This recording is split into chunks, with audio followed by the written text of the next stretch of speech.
até uma passagem em Atos que relata o apóstolo Paulo, ele pregando junto com os irmãos numa praia para algumas mulheres que estavam ali. O texto é claro em dizer que Deus abre o coração de uma delas para entender tudo aquilo que Deus estava falando através de Paulo. E ali, ela aceitando a mensagem, se converte a essa mensagem, se batiza e convida os irmãos para passarem um tempo lá na casa dela, com a família delas.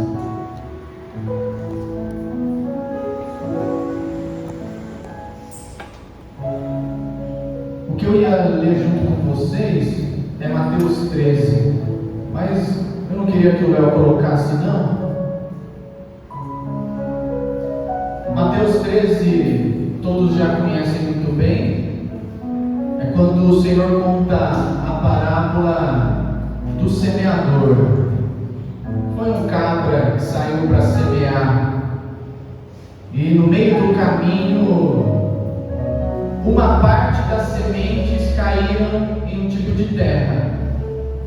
A primeira terra, o texto fala que foi à beira do caminho, literalmente. Não foi uma terra preparada para plantio, simplesmente caiu num lugar onde as pessoas não costumavam plantar e sim pisar.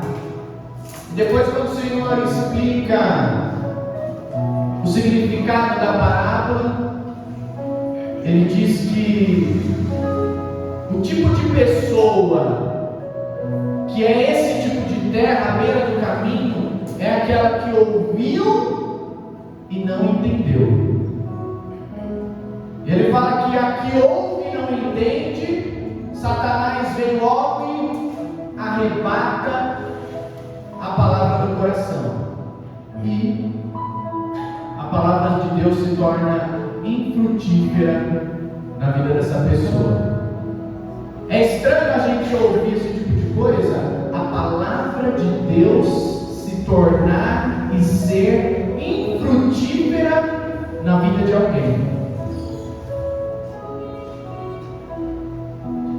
Porque a gente associa a Deus como realmente Ele é, Deus soberano sobre todas as coisas, está sentado em um alto e sublime trono. Ele é o Criador de todas as coisas e governa céus e terra. Nenhum nome tem abaixo do nome dele. Não há Deus além dele. Ele é Deus único e verdadeiro. Só que Ele deu uma coisa para a criação, homem dele: o famoso livre-arbítrio. Deus nunca foi louco de querer só a sua cabeça, só a sua mente, só os seus pensamentos. Não, sobretudo, Ele sempre quis e continua querendo os nossos corações. É por isso que o apóstolo Paulo, reconhecendo isso, ele falou: o amor de Cristo nos constrange. Por quê? Porque o que Deus quer é movimento, que apareça qualquer tipo de... Quantas vezes o Senhor, enquanto andava aqui, falava: grande é a sua fé, grande é a sua fé. Não vi fé nem lá no povo judeu que em você. Pessoas que simplesmente agiam impulsionadas pela fé. A gente pode pegar o exemplo do Léo aqui, que acabou de dar. Loucura, mas loucura que começa com a fé. E Deus, desde que começou, eu confesso para vocês que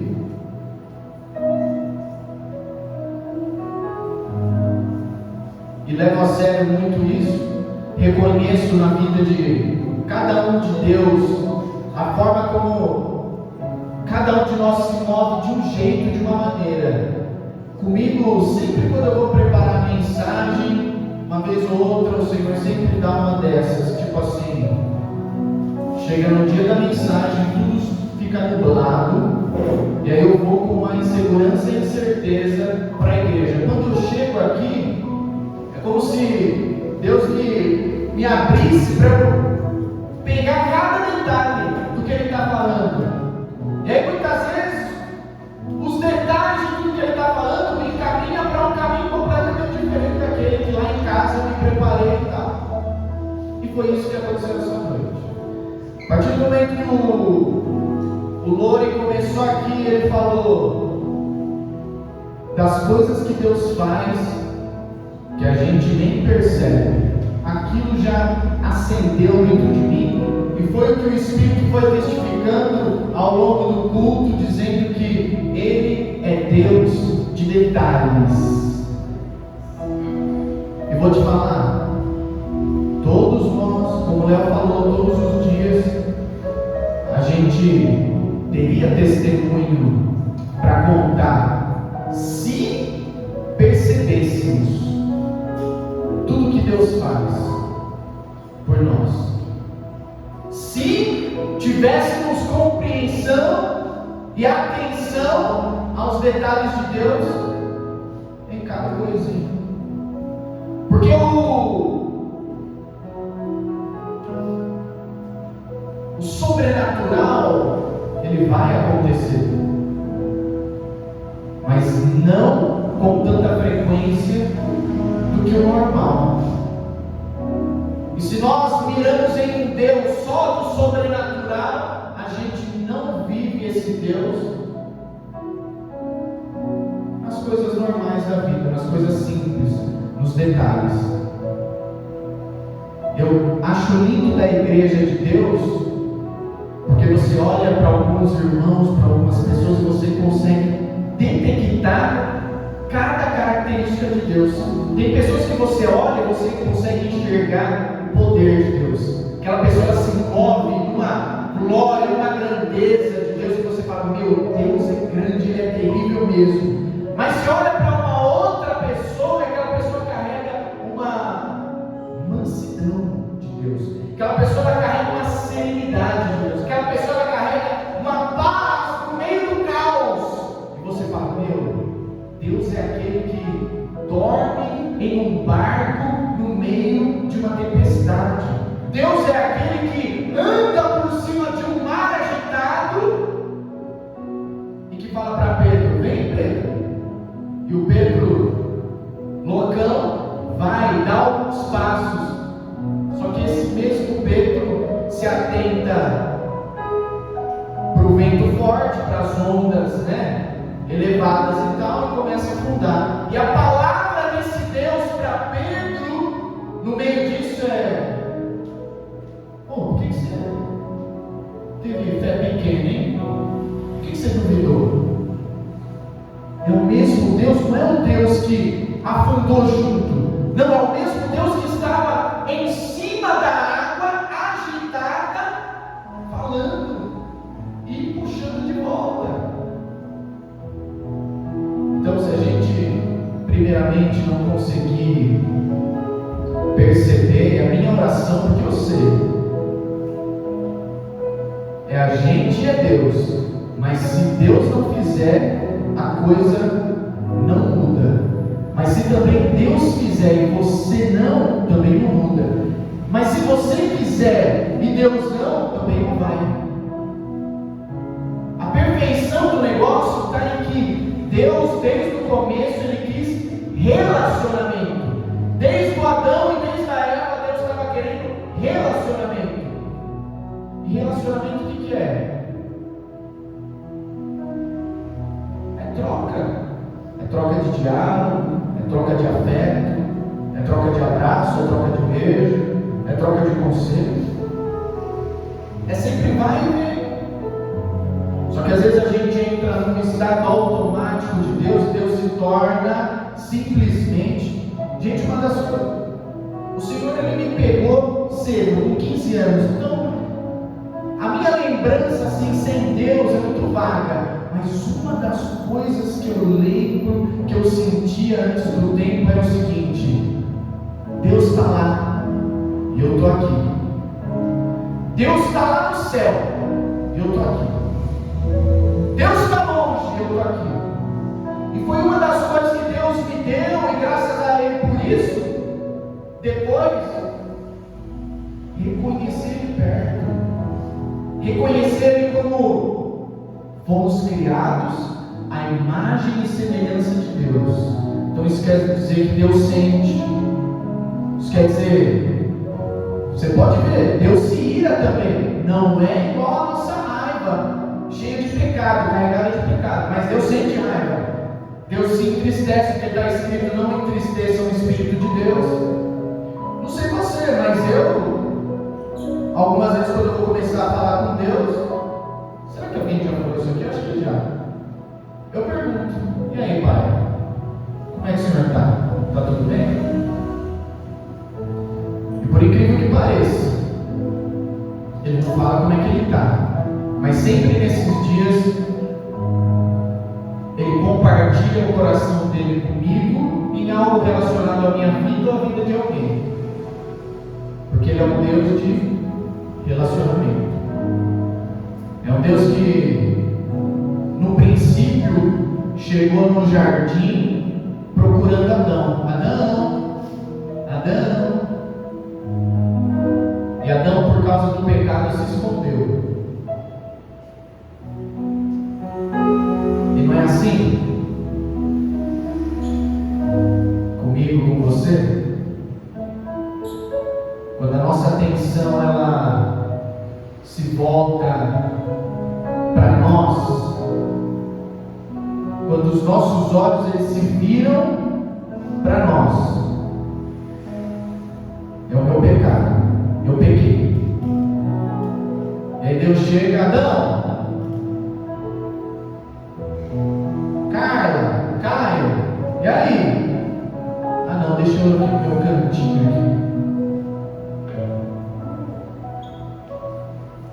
Aí depois, o que Deus fez com eles? O que aconteceu? Aí começa, né? Sessão, um empurrar para o outro. Não, a mulher do Senhor me deu. Não, a serpente falou. Não. O Senhor não fala nada, simplesmente Ele prepara uma roupinha para cumprir a nudez deles. E depois, não espere isenção de consequência. Depois fala: ó, vocês fizeram isso, vocês me desobedeceram, vocês vão carregar umas coisinhas aí. Mas a coisa que é o centro do Evangelho, que é o que a gente vai celebrar domingo, e é o que a gente deveria celebrar todo dia, como a gente cantou: Jesus. Ele é essa boa notícia de Deus Pai para a humanidade. Ele é esse que lança a semente na espera e na expectativa de que você a abrace, responda. Todas as vezes que você já viu aqui o Abelardo falar bastante sobre responder ao sermão, isso é um jeito mais, técnico de se dizer, mas é você responder a um Deus e Pai que está falando, se comunicando com você. Diante daquilo que Ele fala para você, qual é a sua resposta? Na boca, no coração, em atitude. Por quê? Porque quando Ele fala no íntimo, a gente sente aquilo que é pra gente. A gente sente a semente que Ele lançou dentro de nós. E aí Ele começa a comparar terra, terreno, solo com coração. Aqui foi a beira do caminho, foi aquela que a gente já disse. A segunda que Ele fala é aquela que caiu no meio de uma terra, só que a terra estava cheia de pedra. A semente ela não teve terra suficiente para criar raiz.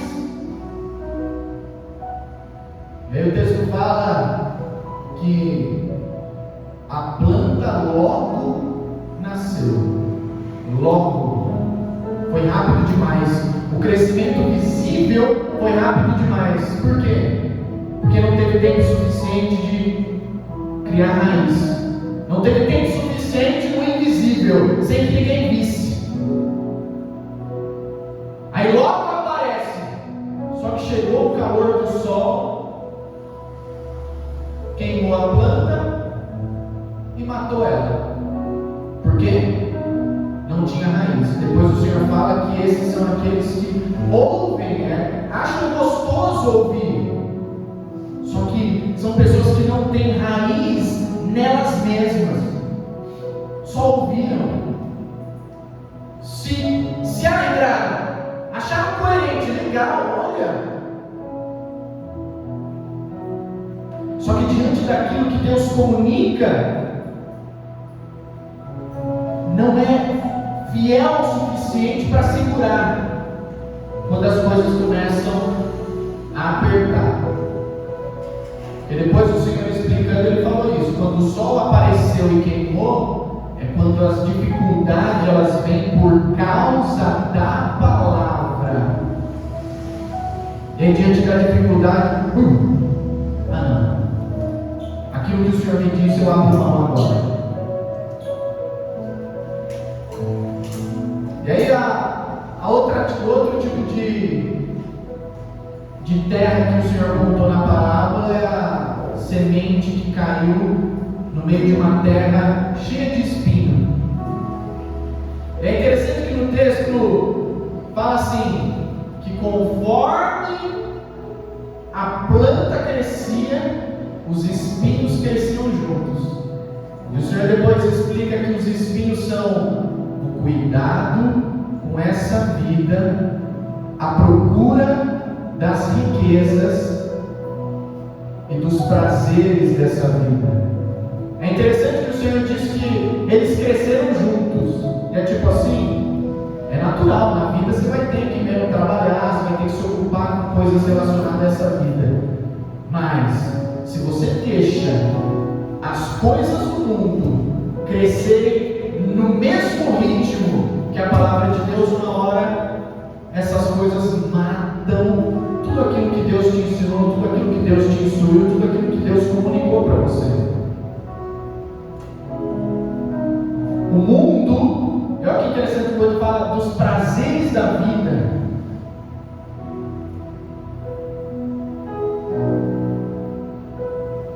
É bom se alegrar, é bom curtir, é bom entretenimento, é bom. Mas na medida errada, mata o que Deus plantou em nós. Na medida errada, sufoca aquilo que Deus queria para a gente. E o último terreno é quando o Senhor falou que a semente caiu numa terra boa.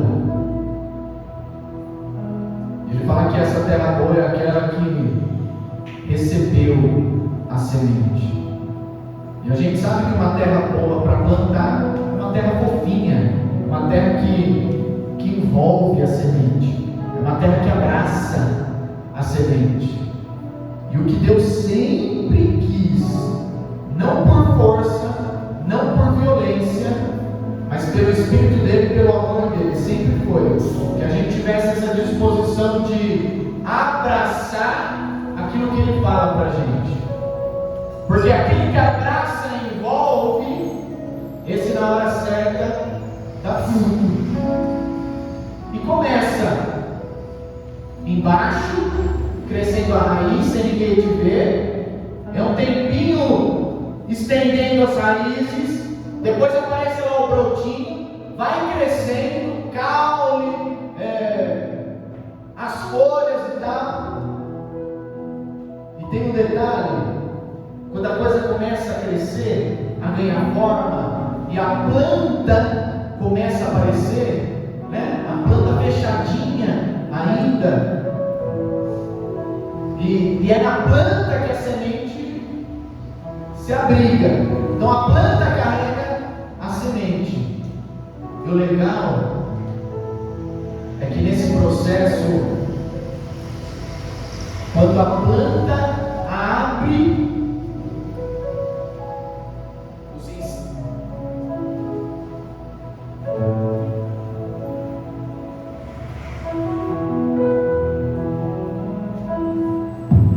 hoje eu não estou a fim de gritar.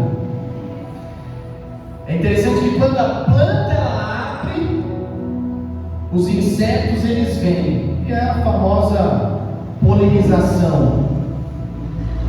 E olha que legal,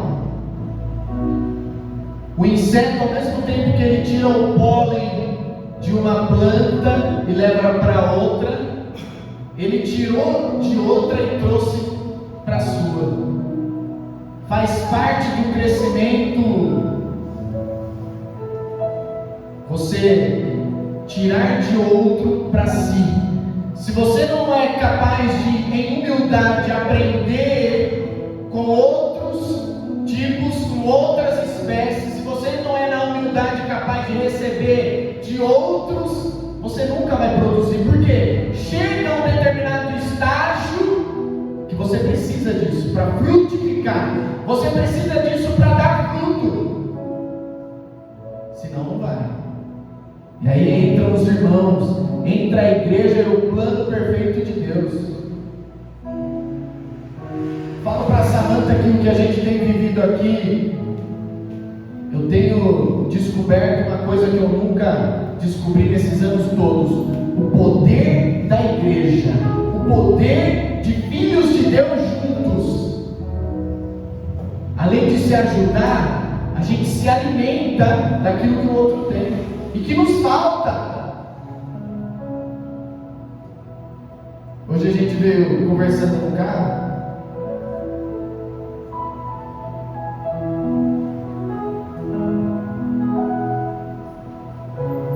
Você que já está há algum tempinho com o Senhor, você sabe que é assim: o Senhor ele distribui alguns dons e talentos e deixa com você.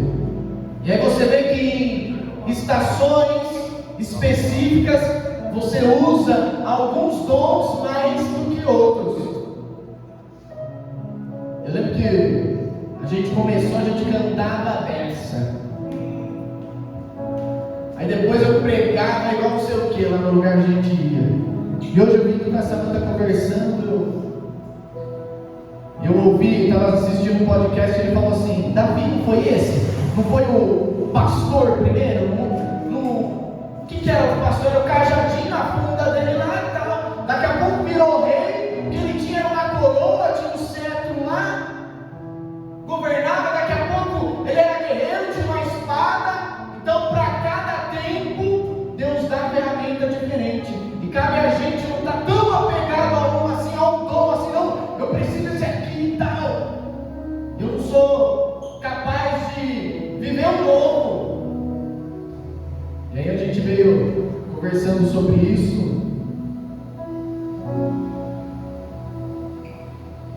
Eu até compartilhei um pouco com o Wesley sobre isso. Ó essa loucura.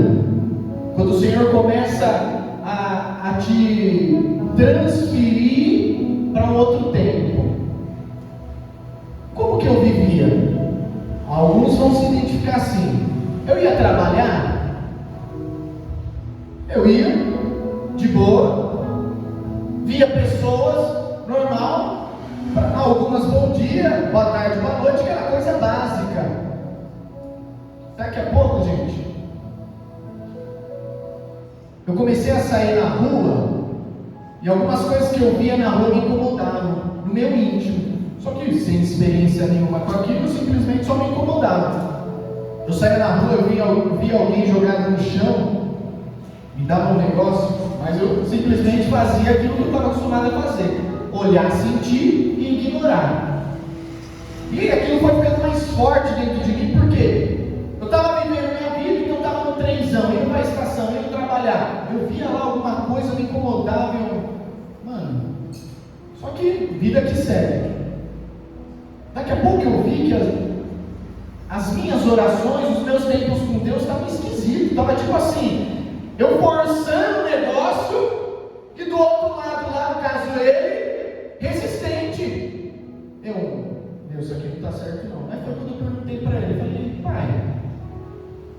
está acontecendo isso, o negócio está pesado. Eu chego para ficar com o Senhor, para conversar com o Senhor, eu sinto que eu estou falando para as paredes.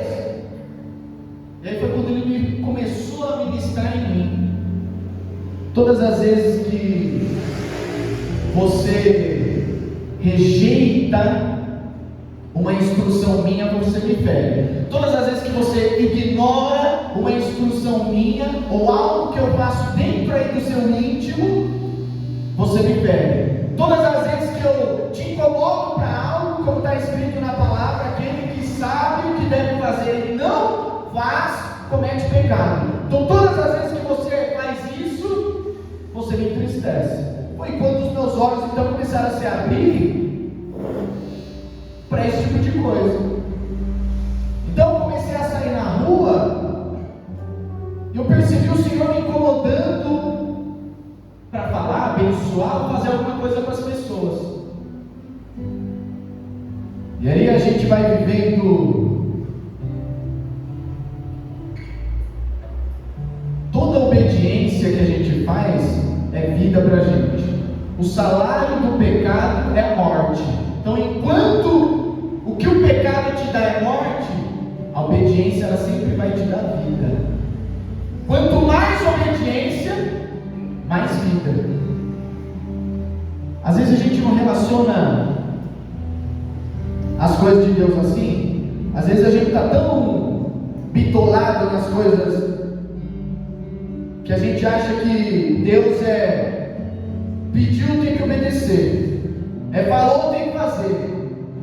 A lei já era. Aquilo que a gente não sustentava acabou. Agora é relacionamento. O que Deus fala. E é como o Senhor, como a gente já ouviu nesse lugar. O que Ele fala, Ele continua mandando, porque Ele é Deus e Ele é Senhor. Só que o nosso coração, às vezes, ele está tão cego que a gente só consegue enxergar como lei. E a gente não entende que por trás de um mandamento de Deus tem vida para a gente e para outras pessoas. Por trás do mandamento de Deus, porque Deus mesmo falou que a lei, os profetas, a Bíblia se resume a uma coisa: amar a Deus sobre todas as coisas e amar o próximo.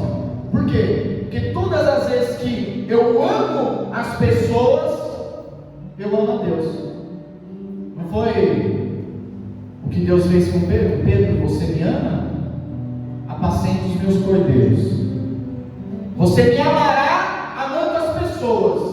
E todas as vezes que a gente pensa o contrário, não, deixa eu aqui, o Senhor está bom. A gente não está amando a Ele realmente. Porque o amor de Deus ele transborda. Tanto é que eu vim conversando com essa moça e falei: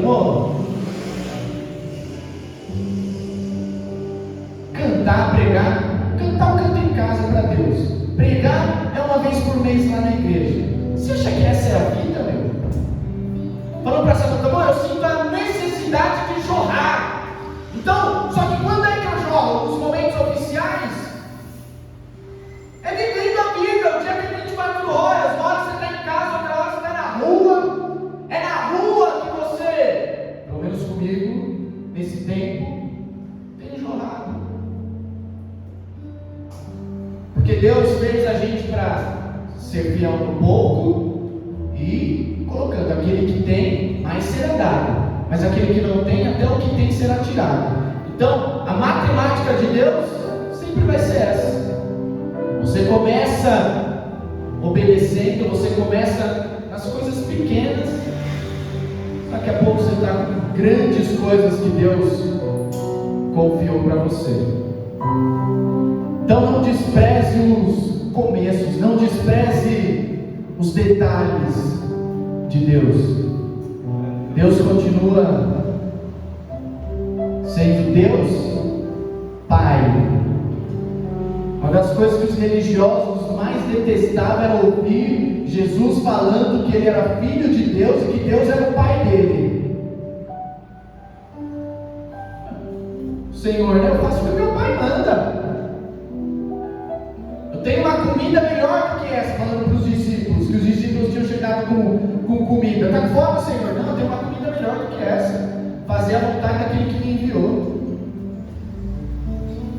Olha a ligação que o Senhor fazia entre alimento e obediência.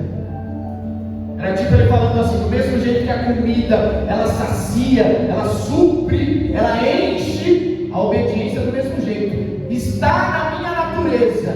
E se você e eu nascemos de novo, a nova natureza ela grita por obediência, porque ela sabe que na desobediência tem morte. Você vai se definhando aos poucos, você vai se fechando.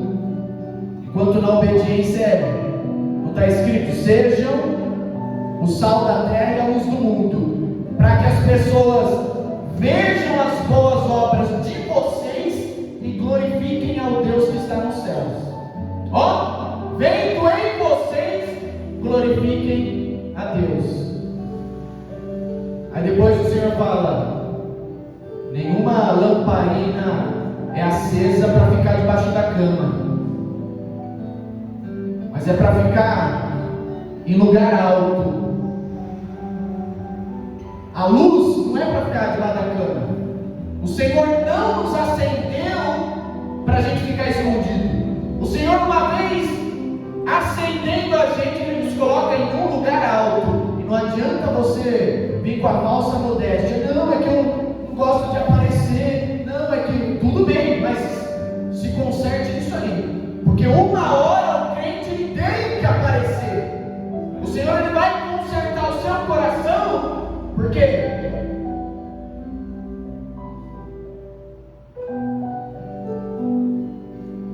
aos que Ele escolheu, Ele predestinou a serem a imagem do seu Filho. É lindo você ficar lendo o Senhor. Eu vejo assim: o Senhor ele joga glória para Deus, aí Deus vem e joga glória para Ele, aí Deus joga glória para Ele, Ele vem e devolve a glória para Ele. Tipo assim, Deus não tem problema com orgulho, soberba. E o que Ele quer é que a gente esteja no alto. Ele mesmo falou: não se pode esconder uma cidade que foi construída em cima de um monte. Se a gente julga estar, a gente não canta, se a gente julga estar construído em cima de uma rocha, ninguém esconde uma cidade que foi construída em cima de uma montanha. É impossível. Ela sempre vai ter que ser vista. O salmista não escreveu: olhe para os montes, de onde que vai me vir o socorro, hein? Aí ele fala de algo maior que os montes ainda: meu socorro vem de Deus que criou os céus e a terra. Então aquilo que é visível para mim, meu Deus está além.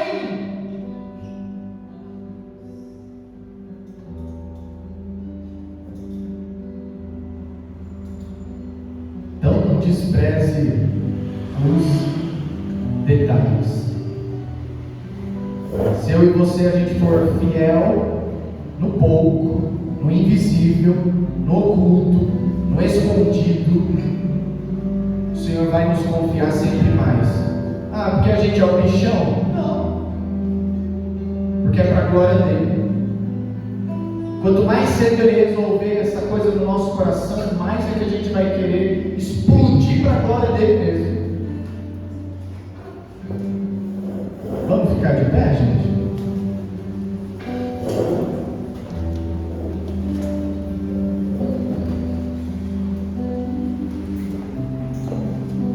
Ao Deus doce que nos amou. É justiça? É justiça, mas também é amor. Uma hora Ele vai lembrar a gente da justiça dele, outra hora Ele vai lembrar a gente do amor dele. Uma hora Ele vai lembrar a gente do cajado dele, que dá umas cajadadas na nossa cabeça. Outra hora Ele vai lembrar a gente que o mesmo cajado é o cajado que puxa para perto. Ele vai lembrar que acima dos pastores que Ele instituiu na nossa vida, tem um supremo pastor. E desse ninguém rouba a gente das suas mãos. Ele vai lembrar a gente que Ele é o bom pastor. Ele fala que aqueles que vieram antes dele, Ele falou, eram interesseiros, impostores, que ao invés de entrar pela porta do curral das ovelhas, esses entravam pela janela, pulando muro. Mas Ele não. Ele é aquele que chega sendo Ele, chega na calmaria dele. Ele entra pela porta, o porteiro conhece ele, fala, pode entrar. E quando ele entra lá no curral, ele fala, ele chama as ovelhas, não como um todo. Está escrito, ele chama cada uma pelo seu nome. E está escrito que as ovelhas reconhecem a voz do pastor e começam a seguir ele. E quando elas seguem ele encaminha elas para um lugar de desgraça? Não. Ele encaminha elas para fora do curral, para um lugar onde elas encontram alimento, para um lugar onde elas encontram descanso. Tá bom, descansou, ele volta a chamar. E as ovelhas seguem ele pela sua voz. Então que a gente não despreze e não menospreze a palavra de Deus, a voz de Deus. A mesma que a gente ouve nos nossos cultos aqui, mas que a gente não despreze essa voz aqui, ó. Essa voz aqui que, uma vez mostrada por Deus, é viciante.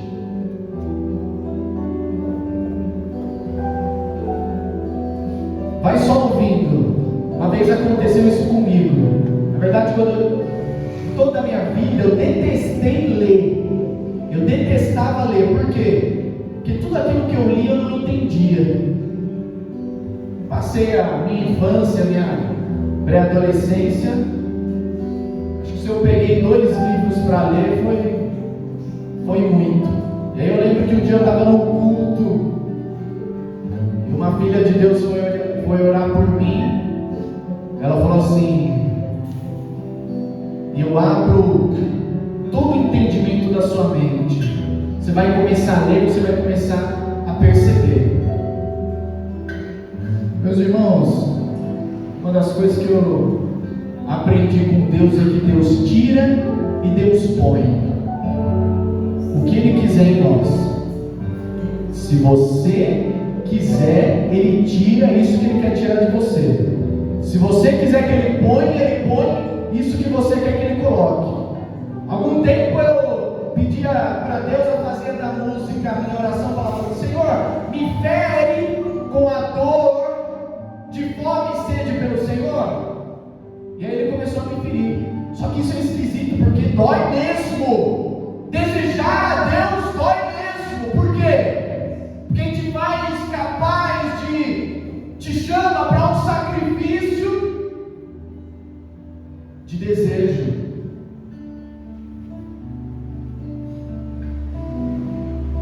E é por isso, Pai, que a gente quer te agradecer. Obrigado porque a gente pode se voltar para o Senhor. Obrigado porque a gente pode voltar o nosso olhar com fé para o Senhor. E o Senhor falou: se aproximem do meu trono cheios de fé, com confiança. Porque a gente sabe, Senhor, o Senhor também, que a gente não se aproxima por nós. Se fosse por nós, a gente já teria sido fulminado pela sua santidade. A gente chega banhado e lavado pelo sangue do teu Filho, o Cordeiro Santo que nos trouxe a paz. Eis ali, ó, o Cordeiro Santo de Deus que tira o pecado do mundo. É por esse que a gente chega, lavadinho, limpinho diante do Senhor, para clamar a sua ajuda, para clamar o seu favor. Ah, Senhor, meu pedido, Espírito Santo, é que o Senhor nos abra para o seu coração. Meu pedido, Espírito Santo, é que o Senhor nos dilate, Espírito de Deus, para o seu amor. Meu pedido, Espírito Santo, é que o Senhor nos abra para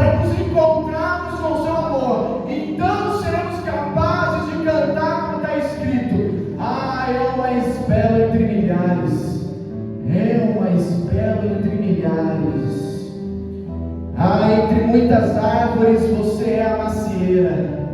Entre muitas árvores que só são aparência, o Senhor é aquele que carrega o fruto.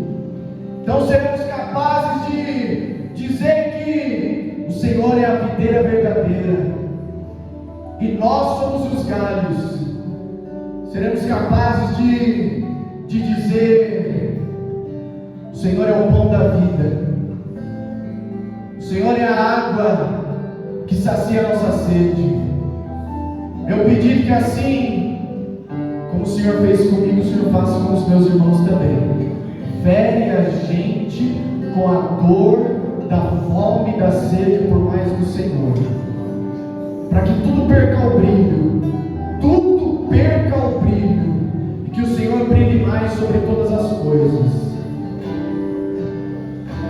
Seja exaltado,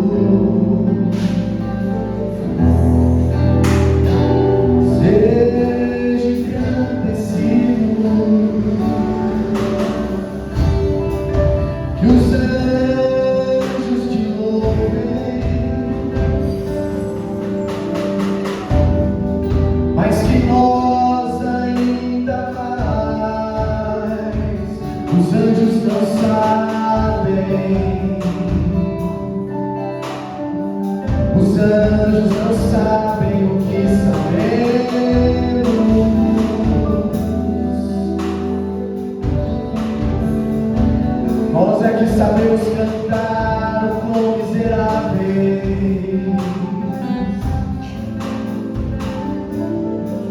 nós somos,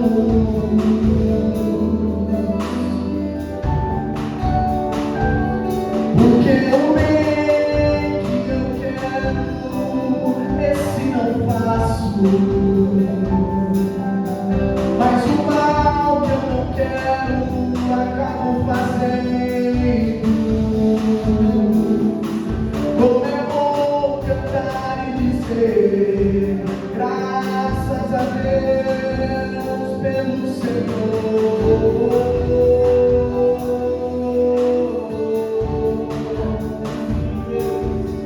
É vendo a nossa humilhação que veremos sua face.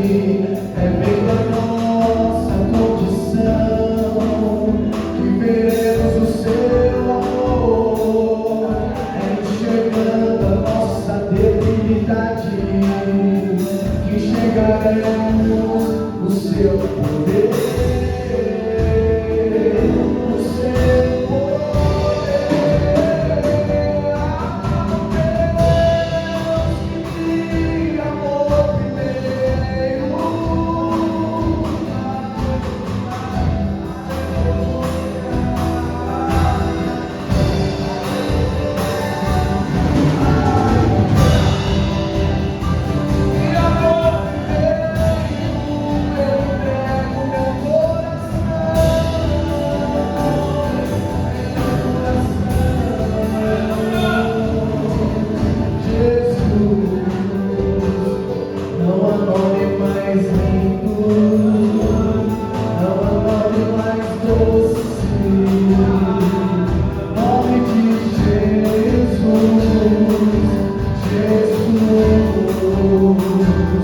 Toda a terra estremece ao som da tua voz, pelos nossos corações, Jesus.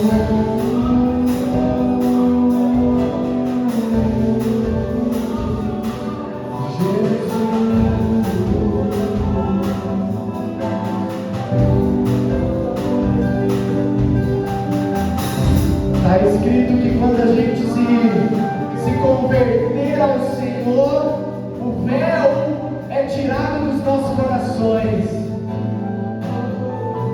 Olha, que o Senhor possa mostrar para a gente a face dele. Às vezes eu estou orando assim, eu não sei explicar, mas a sensação que dá é como se eu conseguisse enxergar o olhar de Deus, o olhar do Senhor. Isso se torna uma das coisas, a coisa mais importante da sua vida.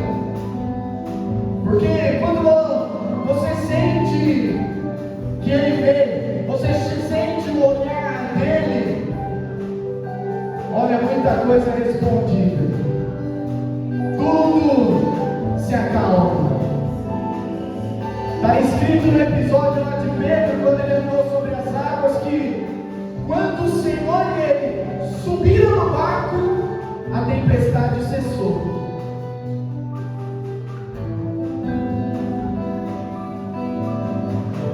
Ele é esse Deus. Ele é esse Deus que o Léo falou. Seja para algo ruim, ou seja para uma conquista, Ele continua estando. Ele andou por cima da tempestade e entrou no barco calmo. Ele é esse mesmo Deus, sobre qualquer circunstância. Ele é Deus.